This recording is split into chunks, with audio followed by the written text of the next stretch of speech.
sera l'Ice Veneto, ma nello specifico la delegazione di Padova ha avuto una grande occasione, ovvero quella di andare a conoscere in maniera profonda, in maniera dettagliata il terroir di Montalcino, grazie a un'azienda importante che è quella di Coldorcia.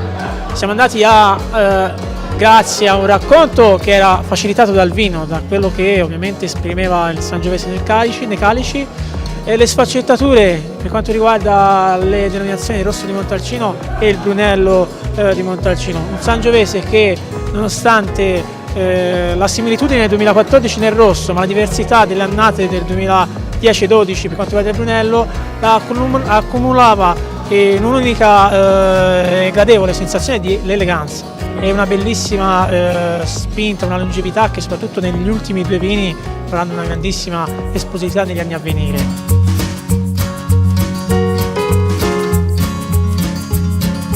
Io, direttore, subito la fermo, perché una cosa che mi ha subito interessato è stato la qualità ad un prezzo abbordabile. Cioè lei ha fatto vedere che ci sono vini che costano 70-80 euro a bottiglia, ma ce ne sono anche di ottimi che con 15 euro uno può veramente arrivare alla qualità.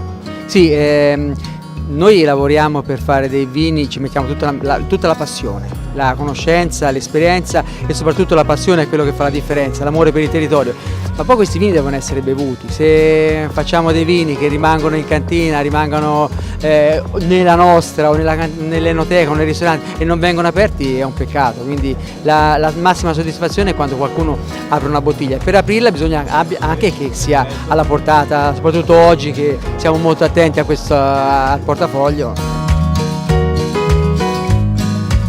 Come è stata la serata? Veramente io sento molto entusiasmo. Tu che eri qui in mezzo agli altri, come l'hai vissuta? È stata una lettura molto interessante del territorio. Il primo vino era proprio l'emblema del Sangiovese, proprio quando senti nel calice il sentore della violetta e il profumo della ciliegia croccante, quello è un Sangiovese. Tra l'altro un vino che non aveva fatto assolutamente legno, quindi proprio senti il frutto in purezza. Mentre nel secondo vino a Banditella già si sentiva l'effetto del legno e via dicendo, ma il Sangiovese era ancora presente. Con che cosa? L'acidità e il tannino, perché è un tannino che dura nel tempo.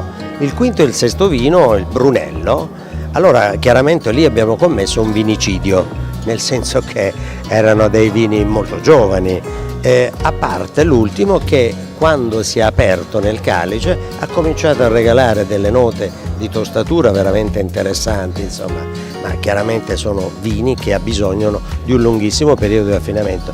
Terzo e quarto vino molto interessanti, cioè dei Super Tuscan, in fin dei conti era un blend di vitigni bordolesi con l'aggiunta di una piccola quantità di Syrah e un 5% di Petit Verdot, che nel bordolese lo hanno dismesso perché faceva molta fatica a maturare. Il Petit Verdot ha una buccia molto spessa, ricca di antociani, ma ricca anche di tannini, ma a Bordeaux non maturava. Allora il Petit Verdot dove lo troviamo? In Italia, in Toscana, ma anche in Sicilia, perché qui riesce ad avere tante ore di luce e quindi arrivare. Hai visto la trama? Era impenetrabile quel vino, specialmente il quarto, perché chiaramente hai un'estrazione polifenolica di tannini e di colore di antociani notevolissima. In più stabilità del colore data proprio da questo connubio tra tannini e antociano, perché il tannino stabilizza l'antociano, mentre i sangiovesi colore molto poco. Quindi è stata molto interessante per tutti.